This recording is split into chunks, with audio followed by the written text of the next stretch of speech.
शुरू होने वाला है कांग्रेस में नया युग। अध्यक्ष पद के लिए राहुल गांधी का नामांकन, कांग्रेस के नए कप्तान, बड़ी कवरेज लगातार।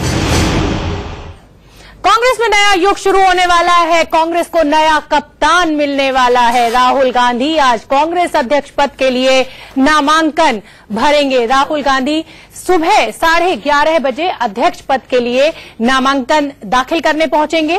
राहुल गांधी का निर्विरोध पार्टी का अध्यक्ष बनना तय है। राहुल के खिलाफ फिलहाल किसी भी उम्मीदवार ने नामांकन नहीं भरा है और नामांकन दाखिल करने का आज आखिरी दिन है।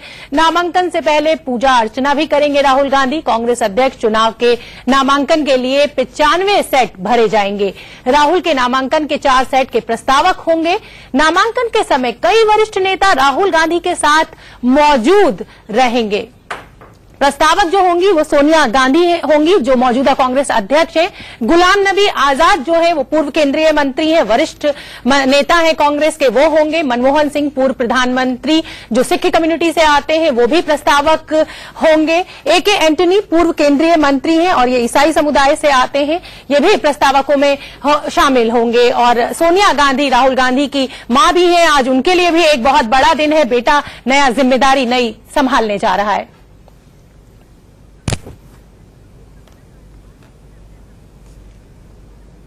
तो राहुल गांधी आज कांग्रेस अध्यक्ष बनने जा रहे हैं, हालांकि नामांकन भरने जा रहे हैं, पर ये हम सभी जानते हैं कि ये महज एक औपचारिकता है। क्या कांग्रेस के अच्छे दिन ला पाएंगे, इस पर चर्चा करने के लिए हमारे साथ एक खास पैनल मौजूद होगा। कांग्रेस से प्रियंका चतुर्वेदी हमारे साथ जुड़ेंगी, बीजेपी से जफर इस्लाम साहब, स्टूडियो में वरिष्ठ पत्रकार अरविंद मोहन और विवेक अग्निहोत्री जी होंगी। चर्चा की शुरुआत करें उससे पहले हम आपको राहुल का उपाध्यक्ष रहते हुए रिपोर्ट कार्ड बता देते हैं कि कैसी उनकी परफॉर्मेंस रही बतौर उपाध्यक्ष। साल 2013 में कांग्रेस जीती कर्नाटक, मेघालय और मिजोरम को और हारी नागालैंड, मध्य प्रदेश, छत्तीसगढ़ और दिल्ली, त्रिपुरा। ये कांग्रेस के लिए एक बड़ी चुनौती रही। अरुणाचल प्रदेश में सत्ता गंवा दी कांग्रेस ने 2014 में। आंध्र प्रदेश, तेलंगाना, हरियाणा, जम्मू कश्मीर, सिक्किम, झारखंड, महाराष्ट्र और ओडिशा को भी नहीं बचा पाई। तो कांग्रेस के जब ये उपाध्यक्ष थे तो बड़ी चुनौतियां इन्होंने झेली है। बिहार में भी बाद में सत्ता से ये बाहर हो गए साल 2015 में, और दिल्ली में तो बहुत ही बुरी हार कांग्रेस की हुई थी। साल 2015 में कांग्रेस जहां जीती, बिहार में जीती थी, पर बाद में सत्ता से बाहर हो गई थी। असम, केरल, तमिलनाडु और पश्चिम बंगाल में कांग्रेस हार गई थी। पुडुचेरी में कांग्रेस 2016 में जीती थी, जिस समय उपाध्यक्ष थे राहुल गांधी। बात 2017 की करते हैं। पंजाब में कांग्रेस ने भारी जीत दर्ज करी और इसका सारा श्रेय जो है वो राहुल गांधी को दिया गया। कांग्रेस हारी गोवा, उत्तर प्रदेश, उत्तराखंड, मणिपुर। हालांकि गोवा में सीटें ज्यादा थी लेकिन मुख्यमंत्री वो नहीं बना पाए, उसका भी ठीकरा उन्हीं के सिर पर फोड़ा गया। 2017 में पंजाब की जो जीत थी उससे राहुल गांधी के उत्साह में एक नई तेजी देखने को मिली। इस समय की बड़ी खबर हम आपको बता रहे हैं, राहुल गांधी राजघाट के लिए निकल चुके हैं। नामांकन से पहले वो राजघाट जा रहे हैं। पहले वो गांधी जी की स्मृति पर फूल अर्पण करेंगे और उसके बाद वो नामांकन के लिए निकलेंगे। बड़ी खबर इस समय की हम आपको बता रहे हैं। आप देख सकते हैं उनका काफिला निकल चुका है राजघाट के लिए। ये काले रंग की गाड़ियों में काफिला निकला है पूरी सिक्योरिटी के साथ। आज एक बड़ा दिन कांग्रेस पार्टी के लिए, सोनिया गांधी के लिए और खुद राहुल गांधी के लिए।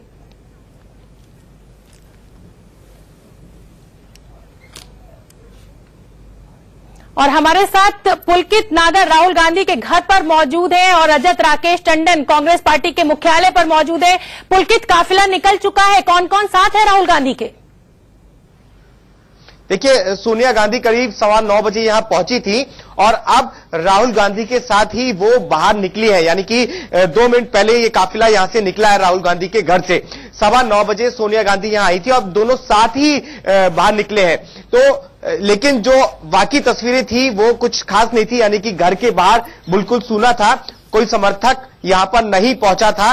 लेकिन सिर्फ सोनिया गांधी सुबह राहुल गांधी से मिलने पहुंची और उसके बाद में उन्हें अपने साथ लेकर यहां से निकले हैं। जी बिल्कुल पुलकित, हम देख सकते हैं कि कुछ खाली खाली सा माहौल है। उस तरह का उत्साह कार्यकर्ताओं को देखने को नहीं मिल रहा है, या हो सकता है कि प्रोग्राम उनका डिक्लेयर ना किया गया हो। रजत राकेश टंडन हमसे जुड़ रहे हैं। रजत, हमें तस्वीरें दिखाइए, बताइए कांग्रेस मुख्यालय में क्या दृश्य हैं?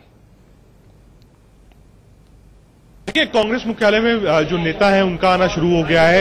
लगातार नेता यहां पर आ रहे हैं। पीछे एक रूम बनाया गया है, कॉन्फ्रेंस रूम, जहां पे राहुल गांधी सबसे मिलेंगे, सबसे औपचारिक रूप से मिलेंगे और वहीं से प्रस्ताव पे साइन करने की कार्रवाई शुरू होगी। माना ही जा रहा है 11 से 11:15 के बीच में राहुल गांधी यहां आएंगे, राजघाट जाएंगे। राजघाट के बाद पूर्व प्रधानमंत्री डॉक्टर मनमोहन सिंह से मिलेंगे। मनमोहन सिंह के साथ पूर्व राष्ट्रपति प्रणब मुखर्जी, जो कि कांग्रेस के वरिष्ठ नेता थे और मुझे लगता है इस वक्त के सबसे वरिष्ठ नेता है मौजूदा स्थिति में, प्रणब मुखर्जी से आशीर्वाद लेंगे। उसके बाद कांग्रेस कार्यालय आएंगे, क्योंकि प्रणब मुखर्जी यहां पर नहीं रहेंगे, इसलिए उनके घर जाकर उनका आशीर्वाद लेंगे। और उसके बाद जो मेरी जानकारी है कि जो दिल्ली का पहला सेट होगा उसी पर वो साइन करेंगे। पीछे आप देख सकते हैं जो नेता है वो लगातार आ रहे हैं। कांग्रेस अध्यक्ष जो फिलहाल है उनके राजनीतिक सचिव अहमद पटेल साहब यहां आ चुके हैं। गुलाम नबी आजाद यहां पर अंदर है, के राजू सामने खड़े हुए हैं, आरपीएन सिंह, जितने भी नेता हैं वो लगातार उनका आने का दौर जारी है। जहां से आप देख रहे हैं तस्वीर, यही वो रास्ता है जहां से लोग अंदर जा रहे हैं। अंदर मोतीलाल बोरा जो ट्रेजरर है, उनके बगल वाला जो कमरा है उसको खाली किया गया है। राहुल गांधी उसी कमरे पर बैठेंगे और वहीं सबसे मुलाकात करेंगे। जितने भी प्रस्तावक होंगे वो सब वहीं पर जाएंगे। 3 मिनट का समय मुकर्रर किया गया है। 3 मिनट तक वहां लोगों से मुलाकात होगी। राहुल गांधी अपना दस्तखत करेंगे और उसके बाद जो सारे पेपर्स होंगे वो मुल्लापल्ली रामचंद्रन, जो कि इलेक्शन कमेटी के इंचार्ज हैं, वो कॉन्फ्रेंस रूम में बैठेंगे, वहां सबमिट होगा। और किसी 1 या 2 सेट के साथ राहुल गांधी स्वयं नामांकन दाखिल करने के लिए इस कमरे में आ सकते हैं। हालांकि औपचारिक रूप से इसकी कोई जरूरत नहीं है, लेकिन क्योंकि एक मैसेज देना होगा कि हाँ, सीनियर लीडर्स के साथ राहुल गांधी भी आ सकते हैं, इसलिए 1 सेट के साथ आ जाएंगे। रही बात उसकी, तो आज आखिरी दिन है। लगभग मुझे लगता है कि 10:15 बज गया है, 4 बजे तक का टाइम है। अगर कोई नामांकन आज नहीं होता है, जिसकी उम्मीद बहुत कम है शोभना, तो ये मान लिया जाएगा कि शाम के बाद राहुल गांधी का अध्यक्ष बनना बिल्कुल तय है। लेकिन हाँ, स्क्रूटनी का एक प्रोसेस है, उस स्क्रूटनी के प्रोसेस बिल्कुल हम देख सकते हैं। तस्वीरें आप हमें सीधी दिखा रहे हैं। कांग्रेस मुख्यालय से चहल पहल शुरू हो गई है, तमाम बड़े नेता वहां पहुंचने लगे हैं। हमारे साथ कांग्रेस की नेता प्रियंका चतुर्वेदी जी भी जुड़ी हुई हैं। प्रियंका जी, बधाई आपको दे देते हैं। निर्विरोध है, महज औपचारिकता है ये सब कुछ जो चल रहा है? अभी आज नॉमिनेशन फाइल किया है। रिजल्ट भी अगर किसी और कैंडिडेट सामने नहीं आते हैं तो आप मुझे जरूर बधाई दीजिएगा, और बधाई मैं अभी भी लेने को तैयार हूं। पर हमारा क्योंकि नॉमिनेशन प्रोसेस है और उसके बाद पूरी इलेक्शन का प्रोसेस है, उसके बाद जब डिक्लेरेशन होगा तब हम आपकी बधाई जरूर स्वीकार करेंगे। मैम, स्वीकार कर लीजिए, क्योंकि कोई और तो भरने वाला नहीं है। आज आखिरी दिन है और ये आप भी जानती हैं। और ये तो तमाम, ये हम नहीं कह रहे हैं मैम, ये तो आपकी पार्टी से खुद आवाज उठ रही है। हाँ, तो बिल्कुल अच्छी आवाज उठ रही है। 9000 डेलीगेट्स, अगर 9000 डेलीगेट्स सभी चाहते हैं कि उनको अध्यक्ष के रूप में देखें, तो इससे बड़ी बधाई की बात तो कोई है ही नहीं। अब ऐसा है ना कि हर डेलीगेट्स, हर ब्लॉक, पूरे देश से चुने गए डेलीगेट्स, इलेक्टेड डेलीगेट्स जो आए हैं, वो उनको अगर चुनते हैं और इतनी भारी बहुमत से उनको अप्रूव करते हैं, तो यही एक हमारे पार्टी का, मैं कहूंगी कि एक प्रक्रिया है जो खूबसूरती से हमने अपनाई है और उसको लेकर हम आगे बढ़ेंगे। मैम, ये जो शहजाद पूनावाला जो आवाज उठा रहे हैं, क्या ये भी एक लोकतांत्रिक प्रक्रिया ही दिखाना चाहती है कांग्रेस पार्टी? अभी तक कोई एक्शन उनके खिलाफ नहीं लिया गया है और आपके सीनियर नेता टेप्स कुछ रिलीज हुए हैं जिनकी प्रामाणिकता हम प्रमाणित नहीं करते हैं, लेकिन उसमें मनीष तिवारी कह रहे हैं कि एक स्वामित्व है, राजनीतिक हल नहीं है, ये राजनीतिक दल नहीं है, एक स्वामित्व की पार्टी है। ये आपकी पार्टी के वरिष्ठ नेता मनीष तिवारी को हम की बात कोट कर रहे हैं। देखिए, ऐसा है, मैंने आपको बताया हमारी चुनावी प्रक्रिया ऐसी है कि 9000 डेलीगेट, 5584 हमारे डिस्ट्रिक्ट्स हैं 2011 के सेंसस के हिसाब से, फिर भी 9000 डेलीगेट्स चुनकर आए हैं। दुनिया की सबसे बड़ी लोकतांत्रिक पार्टी कांग्रेस है, वो मिस्ड कॉल वाली पार्टी नहीं है। सही मायने में हमारी जो लोकतांत्रिक प्रक्रिया है उसके अनुसार हम दुनिया की सबसे उसे 9 डेलीगेट्स उसे एक होकर आते हैं। वो 9000 अगर लग रहा है उनसे हमारा संपर्क नहीं हो पा रहा है। हमारे साथ हमारे सीनियर एडिटर राकेश कुमार सिंह जुड़ रहे हैं। राकेश, एक बड़ा दिन है कांग्रेस पार्टी के लिए, नए युग की शुरुआत होने जा रही है। सोनिया गांधी बतौर अध्यक्ष भी और बतौर मां भी, उनके लिए भी आज एक बड़ा दिन है। क्या मानते हैं, कितना मुश्किल रहेगी राहुल गांधी के लिए ये चुनौती? पहले बैठा देते हो तुम। लंबे समय से कांग्रेस के नेताओं की ओर से लगातार ये मांग की जाती रही है कि राहुल गांधी को अध्यक्ष बनाया जाए। अब जो है राहुल गांधी अध्यक्ष के रूप में अपना नॉमिनेशन फाइल करेंगे और उम्मीद की जा रही है कि उनके खिलाफ कोई नाम सामने नहीं आएगा। लेकिन जहां तक बात है कि राहुल गांधी के सामने चुनौतियों का सवाल है, तो उनके सामने पहली परीक्षा गुजरात और हिमाचल प्रदेश के चुनाव के परिणाम जब आएंगे तो पहली परीक्षा होगी। साथ ही साथ राहुल के सामने संगठन को दोबारा खड़ा करना एक उनके लिए चुनौती होगा। और अगले साल 8 राज्यों में विधानसभा चुनाव है, तो वहां पर कांग्रेस किस तरह से अपने को मजबूत करती है आने वाले चुनाव में, एक राहुल गांधी के लिए बहुत बड़ी परीक्षा होगी। हमारे साथ बीजेपी के नेता जफर इस्लाम साहब भी जुड़ गए हैं। जफर इस्लाम साहब, बहुत बहुत स्वागत है आपका इंडिया न्यूज पर। राहुल गांधी आज अध्यक्ष बनने जा रहे हैं, आपको भी बधाई दे दी जाए, क्योंकि आपने उनको चमकाने में बहुत अहम भूमिका निभाई है बीजेपी ने।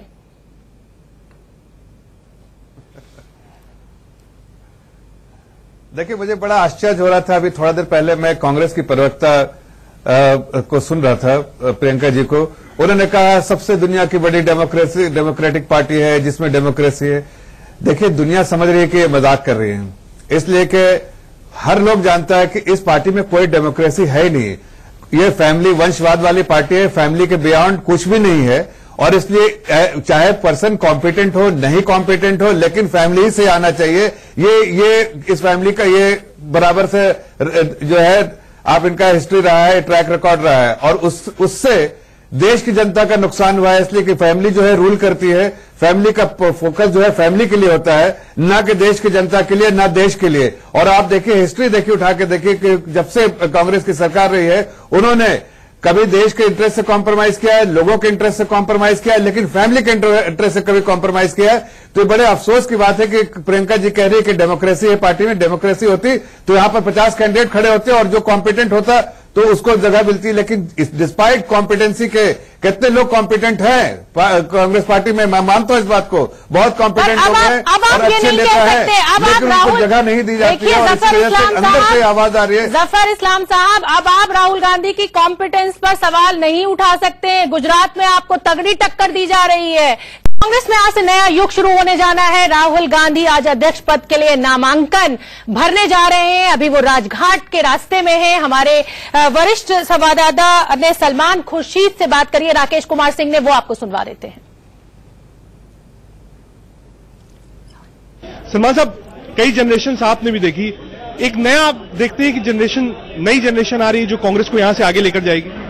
बहुत दिन तक हम अपने आप को नई जनरेशन समझते रहे, अब हमारे बाद की जनरेशन आई है, हमसे आगे बढ़ेगी, हमसे ज्यादा उजागर करेगी इस देश को और हमारी पार्टी को, और मजबूत करेगी हमारी पार्टी को। ऐसा हम लोगों का विचार बहुत दिन से रहा है। बहुत सारे नौजवान हमारी पार्टी में आए हैं, पार्टी को मजबूत किया है। आज एक नौजवान नेता पार्टी को लेकर आगे बढ़ेगा।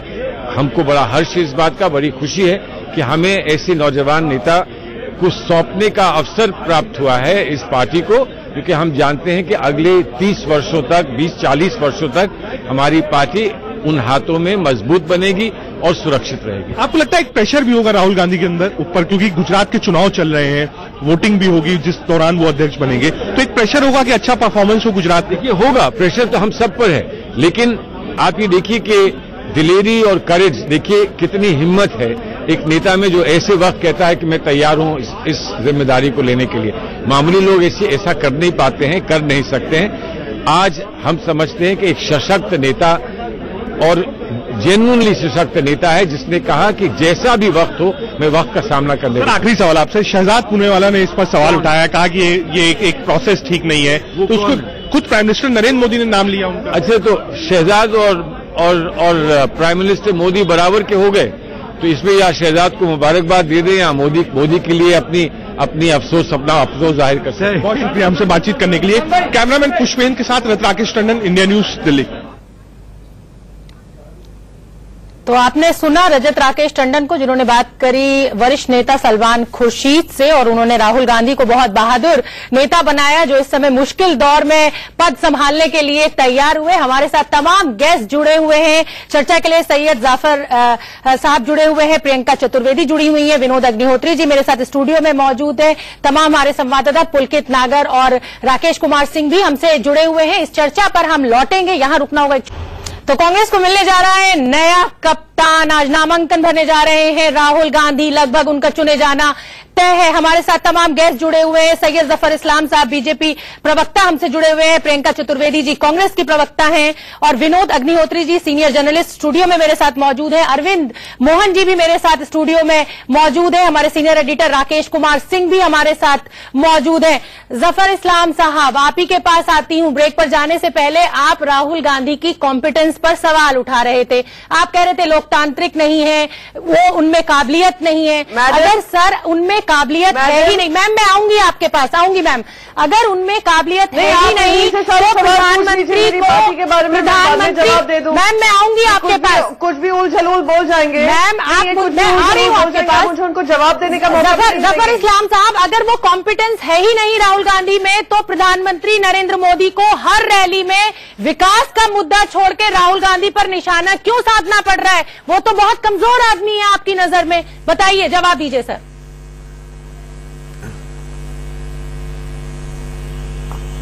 देखिए, कमजोरी की अलामत जो है उन्होंने खुद से दे दी है, किसी और की सर्टिफिकेट की भी जरूरत नहीं उनको, इसलिए कि उन्होंने ही, अगर वो कॉम्पिटेंट होते, अगर उनमें शक्ति होती तो वो अकेले ही लड़ते इलेक्शन, उन्हें किसी और को बैसाखी की जरूरत नहीं पड़ती। तो जहां तक उनके मजबूत होने का सवाल है, वो खुद उन्होंने दिखा दिया कि वो कितने कमजोर हैं, कि उन्हें एक बैसाखी की जरूरत पड़ी, लोगों का सपोर्ट की जरूरत पड़ी, दूसरे के इस पे पिगी बैक होकर जाना चाहते हैं, अपनी ओन स्ट्रेंथ पे वो लड़ना ही नहीं चाहते हैं। आज वो जिनकी हालत है कि एक रीजनल पार्टी से भी छोटी पार्टी होकर सिमट के रह गई है। लेकिन दूसरी बात, जो कॉम्पिटेंस वाली बात थी, मैं ये कहना चाहता हूं कि देखिए, ये उनकी मजबूरी है।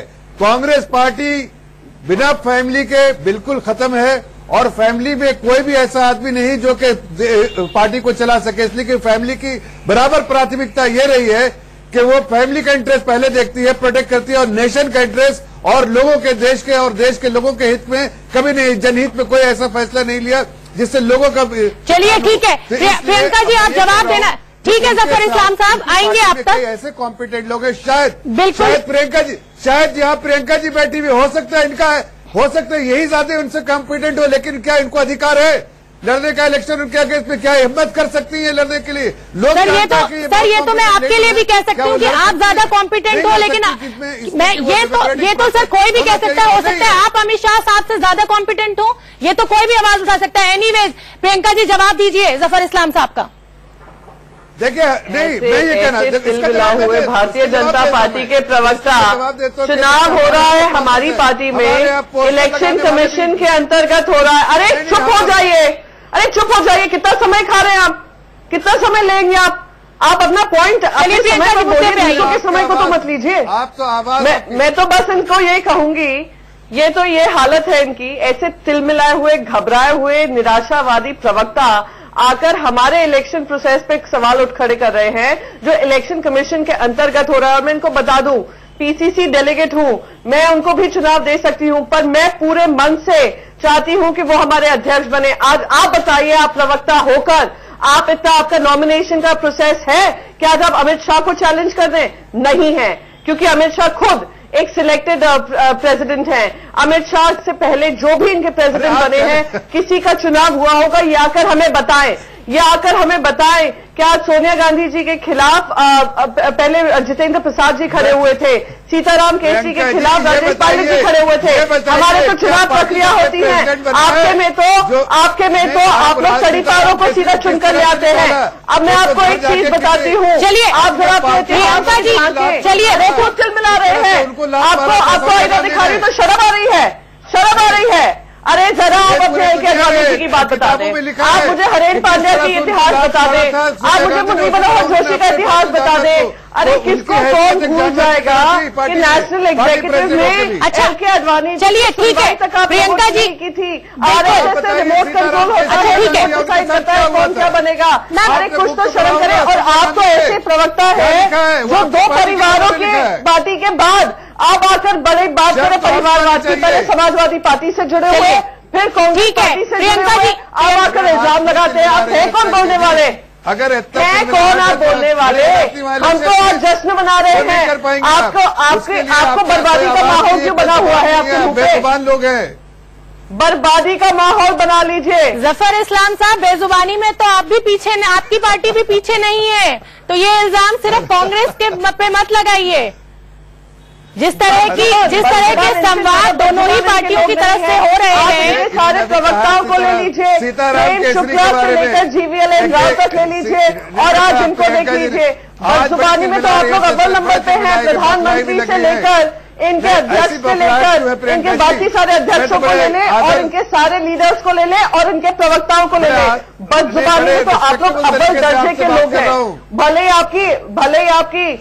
ही आपकी हार होगी, पर बदजुबानी में आप लोग हमेशा। प्रियंका जी, अध्यक्ष पद में कोई हार जीत नहीं है, वो आप ही की पार्टी को जीतना है, राहुल गांधी को ही जीतना है। हार जीत रहने दीजिए। अभी हम गुजरात चुनाव पे चर्चा नहीं कर रहे हैं। अगर 9,000 चुने हुए डेलीगेट्स आकर कहते हैं कि उनका विश्वास राहुल गांधी जी पे है, तो इससे ज्यादा बड़ी खुशी की बात क्या है? आज अमित शाह जी का पूछ लीजिए कितने इनके नॉमिनेटेड डेलीगेट्स, कौन सा चुनावी प्रक्रिया अगर हमारे पार्टी इनसे पूछिए सवाल। कोई आदमी आपके पार्टी में अगर नॉमिनेशन भर दे तो वो भी लड़ जाएगा, वो भी जीत जाएगा, ऐसी हालत है। लेकिन सुन लीजिए, आपने सीताराम केसरी का नाम लिया। सीताराम केसरी के साथ क्या हुआ था बताओ, मालूम है? उन्होंने वहां से निकल के आपका जब आपने सोनिया गांधी है, बुक में पढ़िए। जफर इस्लाम साहब, प्रियंका जी, मैं आप दोनों से गुजारिश करूंगी कि आप लोग कृपया देश के लोगों के लिए बात कीजिए। आपको चुनौती दे रही हूँ। चलिए अरविंद जी, आपका रुख करूंगी। आप सुन ही रहे हैं कि किस तरह की चर्चा चल रही है, और कोई कॉम्पिटेंस पे सवाल उठा रहा है, कोई कह रहा है कि वंशवाद चल रहा है, जैसे लोगों को बहुत। और आप क्या कहेंगे इस टाइमिंग को लेके? क्या कहेंगे राहुल गांधी के अध्यक्ष का विचारधारा हो, आकर प्रवक्ता बन जाते हैं, आकर हमें क्या बात है? बढ़िया कई मामलों में है, सिर्फ चुनाव और ये नहीं कि उम्र है या सोनिया जी बीमार हैं, वो मसला नहीं है।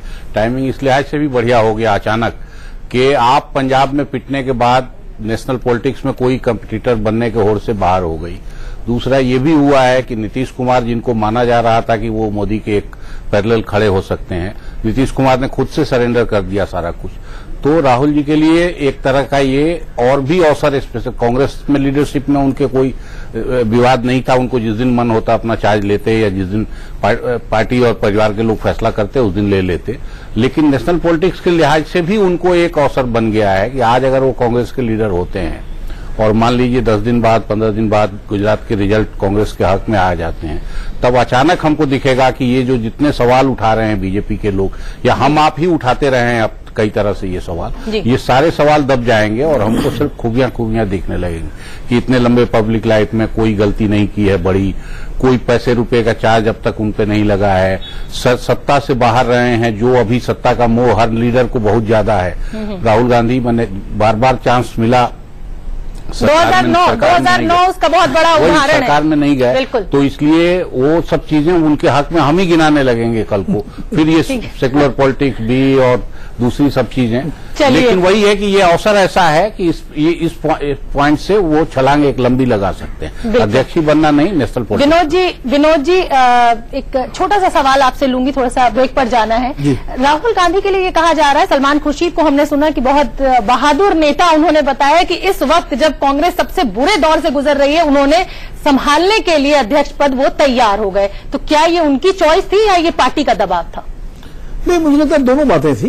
राहुल गांधी एक तरह से परिपक्व भी हो गए हैं, 12 साल से ज्यादा उनका संसदीय जीवन हो गया है, 2 टर्म एमपी, तीसरी टर्म सांसद बन गए हैं, और इसके अलावा लगातार उपाध्यक्ष के रूप में एक उनको अनुभव भी हो गया है कार्यकारी अध्यक्ष के बतौर काम करने का। तमाम सारे फैसले जो अभी तक लिए गए कांग्रेस पार्टी में वो राहुल गांधी की नहीं लिए हैं। और गुजरात में हो के आ रहा हूं, गुजरात का पूरा चुनाव, प्रियंका जी यहां बैठी हुई ये भी थी अहमदाबाद में, मैं भी उस समय था, गुजरात में पूरा चुनाव राहुल गांधी की टीम ही संचालित कर रही है। पीसीसी वगैरह वाले काम कर रहे हैं, लेकिन सीधी मॉनिटरिंग राहुल गांधी कर रहे हैं। जी 1 मिनट रोकूंगी, रजत राकेश टंडन कुछ कह रहे हैं, उनको सुन लेते हैं। बताइए रजत, आप कुछ अपडेट लेके आए हैं? शुभना, देखिए राहुल गांधी, कांग्रेस उपाध्यक्ष राहुल गांधी आ चुके हैं कांग्रेस परिसर में। मैं आपको कुछ तस्वीरें दिखाऊंगा। 10 जनपद की तरफ से उन्होंने एंट्री ली है।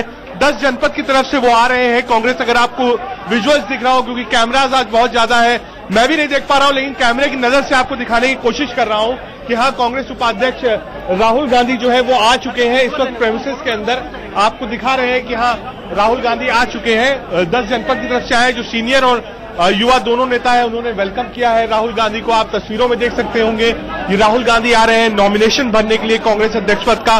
दूसरी तरफ से आपको तस्वीरें शुभना दिखाऊंगी, ये देख सकते हैं आप। सबसे आगे आप देखिए राजनीतिक सचिव अहमद पटेल, जो कि सोनिया गांधी के हैं। राहुल गांधी लाल रंग का तिलक लगाए हुए हैं और इस वक्त आगे बढ़ रहे हैं। जितिन प्रसाद से वो मिले, आगे की तरफ बढ़ रहे हैं। पीछे मोतीलाल वोरा, यानी आप कह सकते हैं यूथ भी है, एक्सपीरियंस भी है। सभी नेताओं को हाथ में लेकर ही आगे बढ़ रहे हैं राहुल गांधी। ये वो कुछ तस्वीरें हैं जहां आप देखा आपने कि कैसे राहुल गांधी यहां आए कांग्रेस दफ्तर में और कैसे लोगों ने उनको अपने पास रिसीव करके और उसके बाद अंदर जो नॉमिनेशन की प्रक्रिया है उसके लिए ले जाया जा रहा है। एक लाल रंग का बड़ा तिलक राहुल गांधी ने आज लगा रखा है, यानी आप कह सकते हैं कि मंदिर में भी दर्शन उन्होंने किया हो या कहीं गए हो, क्योंकि जिस तरीके का तिलक है अमूमन उस तरीके का तिलक घर में देखने को नहीं मिलता है इतना चौड़ा। ये वही तिलक है जो कोई ना कोई लगाता है। तो आप कह सकते हैं कि अब ये प्रोसेस जो है वो शुरू हो गया है इसका। अब राहुल गांधी यहां पर आ गए हैं और अब नॉमिनेशन की जो प्रक्रिया है वो शुरू हो जाएगी। जी शोभना, मैं इस वक्त कांग्रेस दफ्तर में ही मौजूद हूं। यहाँ लगातार हलचल तेज हो रही है। आप देख सकते हैं राहुल गांधी अंदर जा चुके हैं। लाल रंग का तिलक उन्होंने लगाया हुआ था। मोतीलाल वोरा, अहमद पटेल, रणदीप सुरजेवाला, जितिन प्रसाद सबने रिसीव किया है। और जो नॉमिनेशन की प्रक्रिया है अब वो शुरू हो जाएगी। यानी 10:45 पे राहुल गांधी आए हैं। मुझे लगता है कम से कम 1.5 से पौने 2 घंटा लगेगा। इतने सारे स्टेट्स हैं, नेता उनके प्रस्तावक हैं, ये सारी प्रक्रिया अब से 2 मिनट बाद शुरू हो जाएगी। बिल्कुल रजत, आप नजर बना के रखिए। ये तस्वीरें हम आपको दिखा रहे थे। राहुल गांधी कांग्रेस मुख्यालय पहुंच चुके हैं। बड़ा सा लाल रंग का तिलक लगाकर पहुंचे हैं। इस खबर पर हमारी नजर बनी हुई है।